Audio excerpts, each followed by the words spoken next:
नाही नाही नाही, ते आपल्याला डेकोरेशन तिथेच लावायचं. अहो म्हणजे ते जसं ऑथेंटिक दिसते, ते खूप सुंदर वाटेल. एकच मिनिट. मॅम मॅम, मला कळू शकेल का नक्की काय झालंय? Oh shit. दादा, तुम्ही हे ज्यूस त्यांना दिलं? अहो दादा, तुम्ही त्यांच्या पर्सनॅलिटीकडे तरी बघा.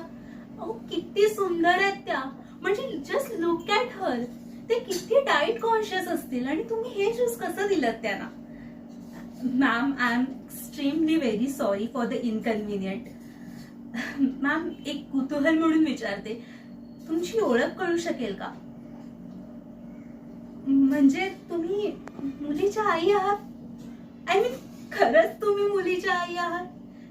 Oh my God. मॅम, तुम्ही तुमच्याकडे बघा. म्हणजे दादा हो, काय पर्सनॅलिटी आहे त्यांची. Like just look at her, how gorgeous she is. म्हणजे इतकं वेल स्वतःला मेंटेन केलंय. I am apologise to you ma'am. Sorry ma'am, आमच्याकडून खूप मोठी चुकी झाली आहे. या माय प्लेजर. नाही नाही नाही, दादा एक काम करा, त्यांना शुगरवाले कुठचेही ज्यूस देऊ नका. आपण ते नो कॅलरीज वाले आणि नो शुगर वाले ज्यूस बनवलेत, रेडी केलेत. सो ते त्यांना सर्व करा. या yes ma'am, once again I am so sorry. ते दादा तुम्हाला सर्व करतील आणि काही चुकी झाली असेल आमच्याकडून तर मी स्वतः माफी मागते तुमची. या मॅम, या प्लीज.